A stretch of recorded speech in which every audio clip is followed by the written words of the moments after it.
Thank you, Supervisor Pettis, and I want to thank both Supervisor Pettis and Supervisor Gutierrez for bringing this forward this morning.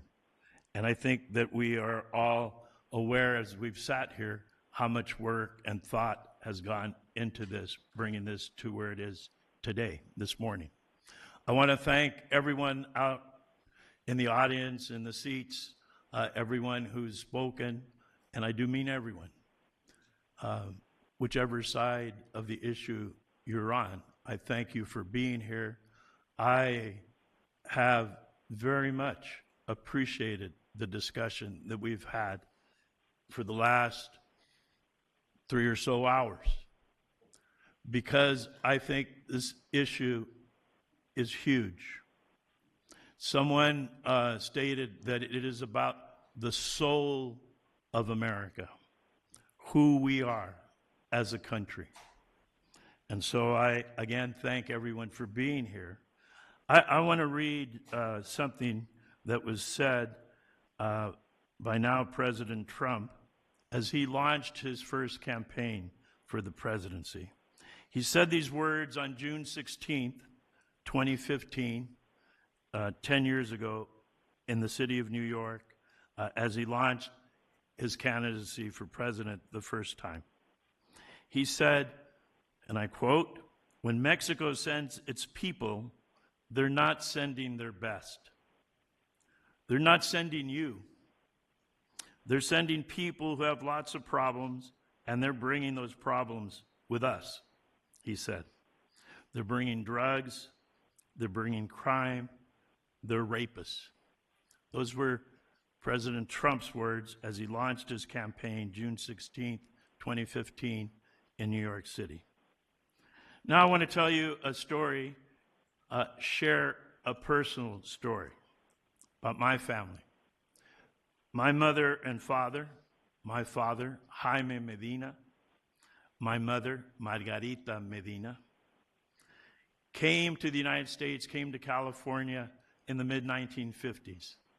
They brought with them my sister and 3 brothers.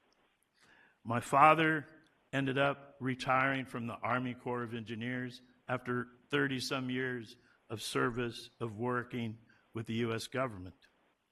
My mother, Margarita, retired from the state of California, where she worked as a translator for the Department of Agriculture. Their 4 kids, including myself, all of us graduated from college. My brother, the youngest of the 4 of us, got a law degree at Berkeley, from Berkeley, law degree. Their grandchildren, my daughter, got her degree from University of Southern California. Their other granddaughter got her degree from the University of Texas. They're now great-grandchildren. One is attending Fordham University, the other one is attending the University of Oklahoma, and a third is looking to enter Pepperdine in the fall. I know as a teacher here in Riverside at Poly High School, where I taught for more than 20 years, that these undocumented children that are in our schools are being valedictorians, many valedictorians. And that's why in the legislature we passed AB 540 so that undocumented kids of California would be able to pay in-state tuition. Because to do otherwise would be a waste of talent, a waste of what they bring to our communities. As I read the news from the last 2 weeks, and I look at the possibility of mass deportations, as I look at the possibility of raids, as some of the folks here have said, at schools, as parents waiting for their kids to come out of schools, or ICE going into the schools or into the churches.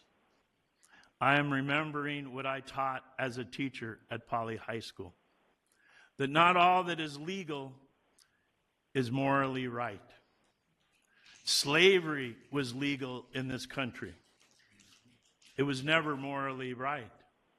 Segregation was legal in this country. It was never morally right. I cannot sit back and watch these events happen in our community without saying something, without doing something. So I am glad and I'm thankful, grateful that our two supervisors brought this forward. We've had now an opportunity here for the last few hours to discuss it. And I think we've discussed it in a respectful way, where each can give their own views and say what they think. But I will not sit back. I will not be quiet. I am thankful that we have the opportunity, and we continue to have the opportunity to make our voices heard. And I will not be part of immoral laws and watch and sit idly by to watch mass deportations happen in this country or in this county. I am very proud to be in support of this resolution, and I will vote yes and encourage my colleague to do the same. Thank you.